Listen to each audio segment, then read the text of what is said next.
My next guest isn't just any old talking head. He's the talking head, or heads, rather.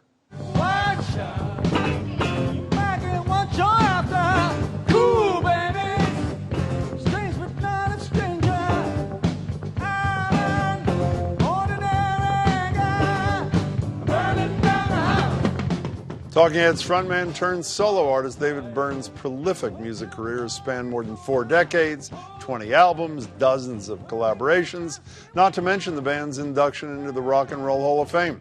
Now Byrne's adding a Broadway residency to his repertoire with the musical American Utopia, named after his most recent studio album.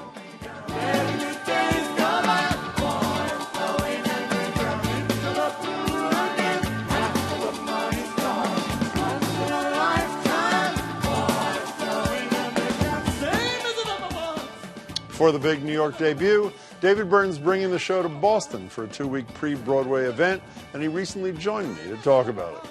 David, thanks so much for being here. Thank you. So I sort of like to think of you as a local kid. I know you came from Scotland and North America at 8, but you met your bandmates at RISD. That's true. The formative days of your Imelda Marcos thing were in Western Mass. I'm right about that, right? Some of them, oh, yes? Yeah. We did our first full workshop at Mass Mocha. So you are a local kid. But the thing that I couldn't believe, you went like half a century on a green card or thereabouts until you decided to become a citizen like 6 or 7 years ago. What is that about? Yeah. Well, it was my understanding that with a green card, I could vote in elections. I just couldn't vote for president. That is not true. Well, that was No, I don't mean that it isn't true. It's not true that you believe that. Is that really true? It's true that I really believed it.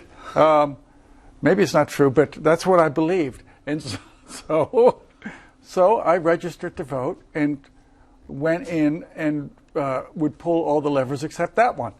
And someone told you that you were making a mistake? Not until fairly recently. 2012. Yeah, not until 2012 or 2011 or whatever. And they said, "What is this? You can't vote." And I just realized?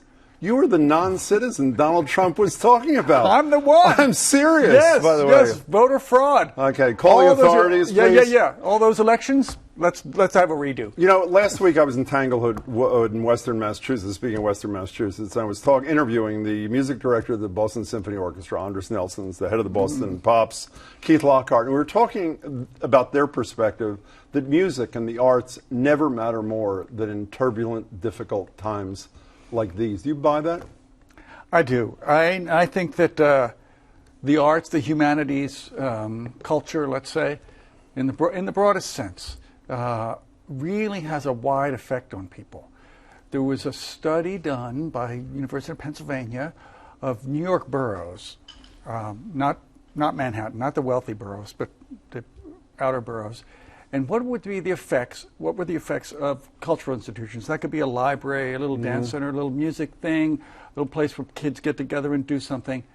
It affected crime. Crime went down.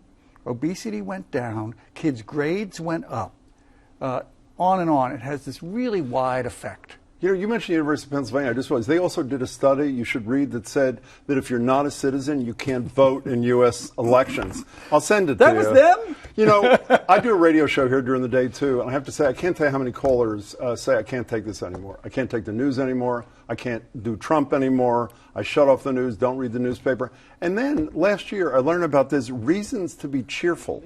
And by the way, I hope you don't take this the wrong way. At first, when I heard about it, I thought it was a joke or something. Now you go, are you kidding me? No, could you explain to people what it is and what I hope it is going to continue to be in the future? What is reasons to be cheerful?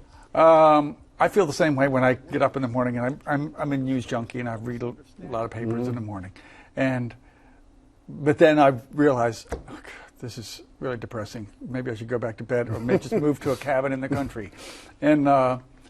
But I sometimes find things that are encouraging, hopeful, positive, etc. And so I started collecting those, and I started kind of publishing them online. I love it. And now I've hired other people to help edit and design. So this is going to continue. It's going to continue. Fabulous. I think it's going to be better and more professional than just me doing it. And for me, it's a lifesaver. it's a lifesaver. Because it's cathartic? Is that? It's cathartic. Makes me feel like, okay, all this is happening, but right there in that town, they did this and it worked. Now that means that if it works for them, it can work over here too. What kind of feedback are you getting from real people? Not that you are not one, but what kind of feedback are you getting? No, I'm serious, because we're almost, everybody says they want good news, and as soon as you give it to them, your ratings plummet, that sort of thing. I'm serious. I mean, so what kind of reaction do you get to this? It's been pretty positive. The reaction's been pretty positive, because we're not just telling about some billionaire donates to a hospital or something like that, because that's one of, and you can't say, okay, that's the solution to the problem. That's not the solution to the problem. So people are interested that it's kind of serious. So at the same time that there are reasons to be cheerful, there's American Utopia, the CD, which I would argue in part is American dystopia. I'm sure you wouldn't disagree. How do you? I mean, it's an odd juxtaposition, is it not, or am I wrong? Well, I think of our performance as being a non-ironic response to that. And I think that the performance that we do is, in a way, runs parallel to the kind of the journalism idea. I've read a lot about it. I can't wait till see this thing of yours. But you're not talking much about it. I mean, you write, I think, on your site, what is the show about? I'm not going to tell you. You say it much more artfully than that. All I know is there are a lot of drummers and untethered performers. Can you fill in any blanks, or why aren't you filling in blanks? Because I feel like the understanding it, I think the audiences we've done the concert version of, where they've seen it, they viscerally understand what it's about. They understand that there's a kind of arc happening sometimes, which I think is incredible, because sometimes that wasn't always there from the beginning. And so I'm afraid to kind of put it into words, because then they start looking for it. Instead of experiencing it, they're kind of looking for it. But maybe, anyway, I see that what we do on stage, that there's a kind of story there, not a biographical story, but there's a development, a journey from, it starts here, and maybe it's me, the character, who goes through a kind of life journey and comes out the other end a kind of more engaged citizen. And they're different parts of the David Byrne experience, right? Yes, Not just yes. contemporary. Yes. Are you anxious before you do something? I mean, you've done everything from design bikes to everything. Are you nervous before you do something like this on a I know you're performing the stage all the time, but this is a different sort of animal. Does this cause anxiety, or you just Yes. It does. Yes, it does. It does. How do you deal with it? Wow. My usual response is just do the work. Just put in the work.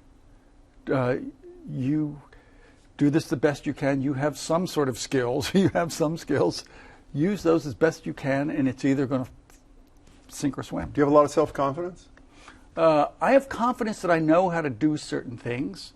I don't know if people are going to like those things. That's the part I don't know. That's the, and Does that matter to you a lot, or do you care only? I don't mean only. Is the most important thing that you're satisfied and your collaborators are satisfied, or does the audience reaction, is that huge with you? I'm kind of idealistic. I hope that there's a place where those things come together.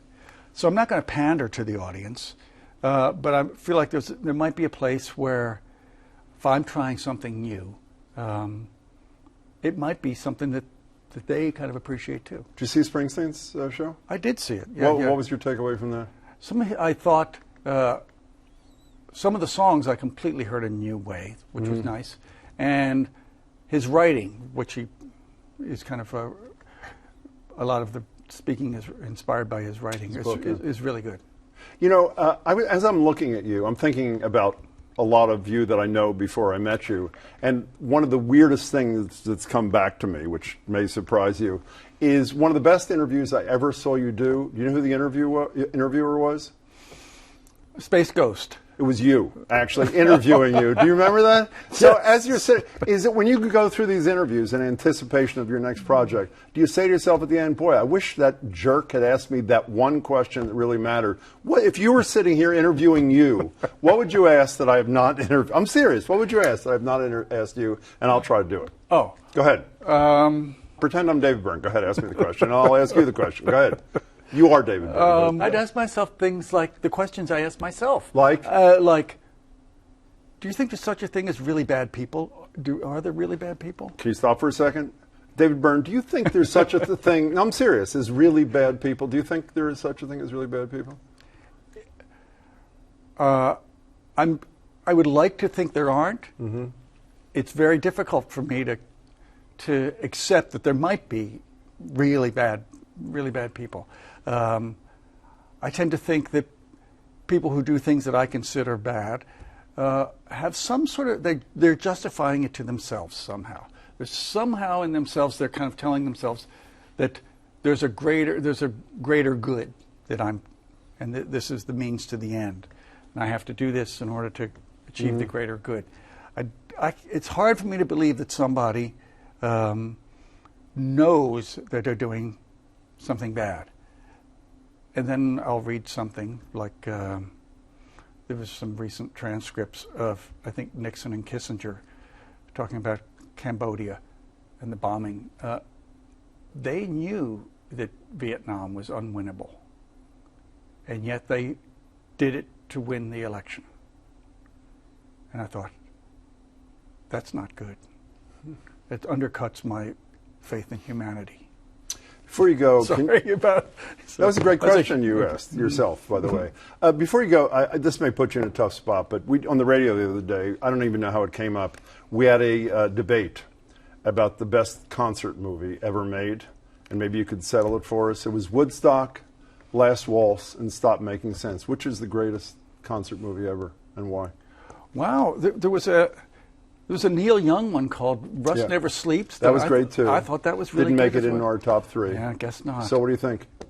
I'm not allowed to, You're not? to vote for myself. I'm not going to say what the results were. David Byrne, it was a thrill to meet you. I can't wait to see your piece. Thanks so much. Really appreciate your time. You can catch David Byrne in American Utopia at the Emerson Colonial Theater starting Wednesday. For more information, head to AmericanUtopiaBroadway.com.